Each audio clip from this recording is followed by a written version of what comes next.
Hello class 10th students. तो दोस्तों कैसे हैं आप लोग। दोस्तों आप लोग बहुत दिनों से कह रहे थे सर हिंदी का लेक्चर लेकर आओ, हिंदी का लेक्चर लेकर आओ।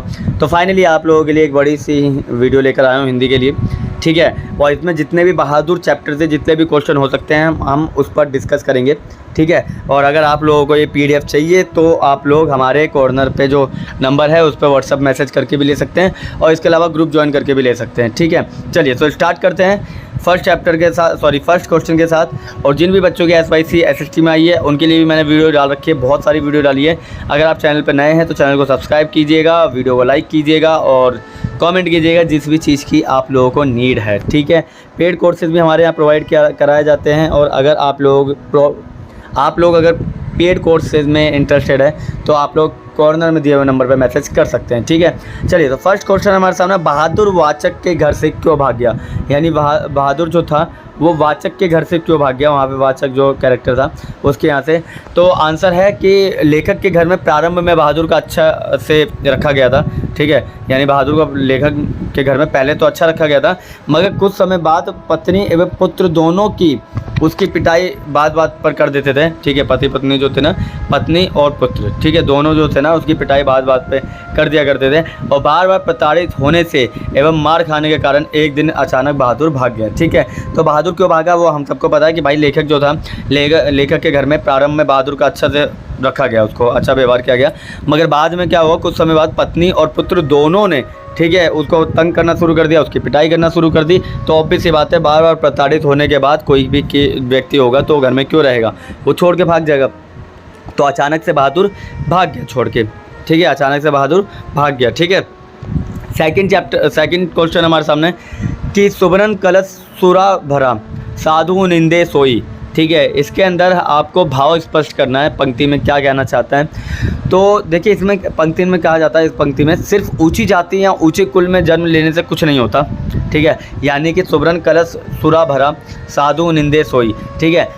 यानी कि सिर्फ ऊंची जाति या ऊंचे कुल में जन्म लेने से कुछ नहीं होता है। आपके कर्म अधिक मायने रखते हैं कि आपके कर्मों से ही आपकी पहचान बनती है, ठीक है। ये वैसे ही है जैसे यदि सोने के बर्तन में मदिरा रखी जाए तो उसमें सोने के गुण फीके पड़ जाते हैं, ठीक है, समझ में आ गया। ऐसे में आप भी सूट वूट पहन के चले गए और आप जाके वहाँ पे किसी गरीब को परेशान कर रहे हो, प्रताड़ित कर रहे हो, तो इसमें पता चलता है कि आपके एथिक्स क्या है, आपकी नैतिकता क्या है, आप कितने गिरे हुए इंसान हो कि आपको गरीबों का दुख दिखता नहीं है। और सूट वूट पहन लेने से कोई अमीर नहीं हो जाता जब तक उसके अंदर जो गुण हैं अच्छे गुण नहीं होने चाहिए।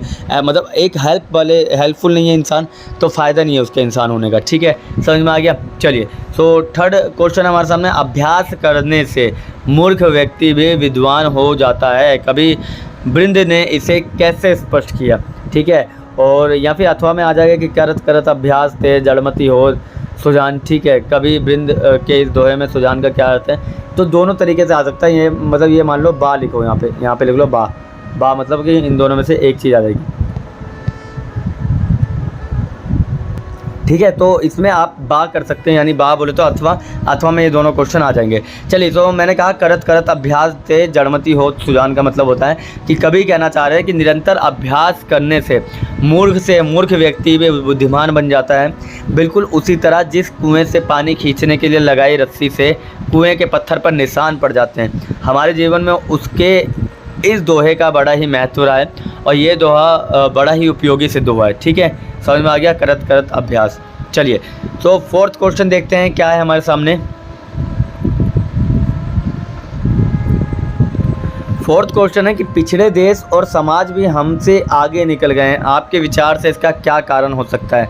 तो देखो पिछड़े देश और समाज भी हमसे आगे इसलिए निकले हैं क्योंकि इसका कारण है कि इन देशों में नए नए आविष्कार किए गए, वहाँ के लोग परिश्रम और अभ्यास के बल पर अपने देश में औद्योगिक क्रांति लेकर आए थे। हमने इसके बारे में बात भी की थी SST में, देखा होगा, याद किया हुआ, ठीक है। जैसे औद्योगिक क्रांति वहाँ पे हुई, फिर हमारे देश के अंदर क्या होता है, हमारे देश के अंदर लोग शासकों का दमन से भयभीत थे, हताश थे, निराश थे और इसके कारण वो अपने भाग्य के भरोसे बैठे हुए थे।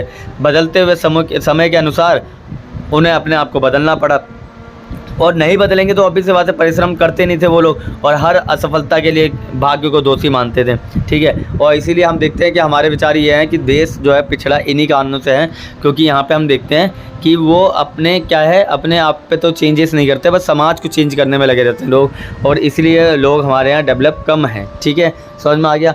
5th क्वेश्चन है, विविध सुमनों की एक माला से क्या तात्पर्य है और यह उदाहरण क्यों दिया गया है। ठीक है, तो विविध सुमनों की एक माला से तात्पर्य है कि अनेकता होने पर भी एकता हो सकती है। कवि ने यह उदाहरण इसलिए दिया कि भारत अनेक धर्म और जाति और संप्रदायों का देश है। ठीक है, जब तक सब लोग एकजुट होकर देश के विकास के लिए कार्य नहीं करेंगे तब तक देश गुलामी, गरीबी और पिछड़ेपन से मुक्ति नहीं हो सकता। ठीक है, मुक्त नहीं हो सकता। कुल मिला के वही विविध सुमनों की एक माला से मतलब है कि अलग अलग धर्म, जाति और संप्रदाय के लोग तब तक अलग अलग रहेंगे, एकजुट नहीं होंगे, तब तक हमारा देश विकास तो छोड़ो गुलामी और गरीबी से भी दूर नहीं हो सकता। ठीक है, पहले हम गुलामी करते थे अंग्रेज़ों की, आज हम गुलामी कर रहे हैं नेताओं की। क्यों गुलामी कर रहे हैं नेताओं की? क्योंकि नेताओं का जब मन करता है वो हिंदू मुस्लिम करके हमारे बीच में आग और फूट डलवा देता है। ठीक है, समझ में आ गया। चलो, तो 6th क्वेश्चन हमारे सामने, बहादुर कहानी में मध्यम वर्गीय परिवार द्वारा नौकर रखना उनकी किस मानसिकता को दर्शाता है। तो बहादुर कहानी में मध्यम वर्गीय मानसिकता की प्रस्तुति होती है। जैसे मध्यम वर्ग में परिवार में नौकर रखना शान और शौकत समझा जाता है। ठीक है, इसमें दिखावा भी है, इसलिए निर्मला सुनाते हुए कहती है कि आधी तनख्वाह तो नौकर के रख रखाव में खर्च हो जाता है। और इसी तरह लेखक के रिश्तेदार पैसे खोने का स्वांग रचकर बहादुर पर ही संदेह करते हैं। इससे स्पष्ट होता है कि बहादुर कहानी में मध्यम वर्ग की मानसिकता पूरी तरह से उभर के दिखती है, और उनका मानना है कि बस वही है ना, देखो आज की डेट में भी शौकबाजी। ठीक है, आज की डेट में भी हम लोग शौकबाजी को देखते हैं कि भाई अगर किसी के पास नहीं भी है तो वो कुछ भी खरीदेगा, सबसे पहले उसकी फ़ोटो डालेगा इंस्टा पे, मैसेज, स्नैपचैट पे।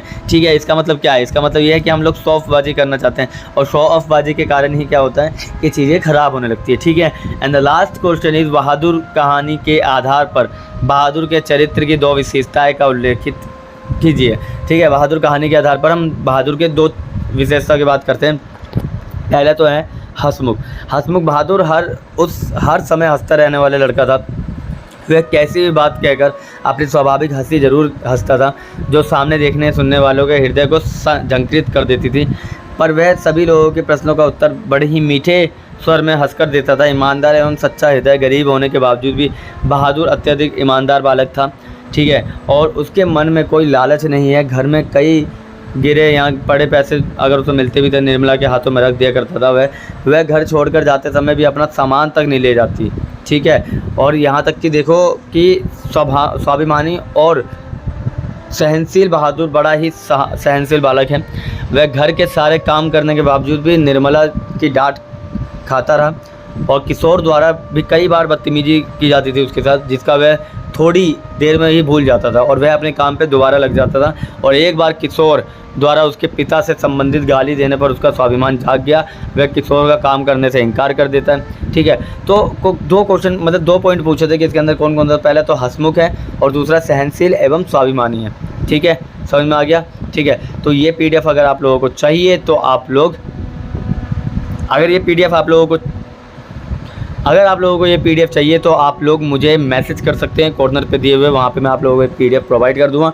बाकी अगर आप लोगों को हिंदी के लेक्चर की ज़रूरत है तो आप पेड कोर्सेज़ भी ले सकते हैं हमारा, जो कि बहुत ईजी है।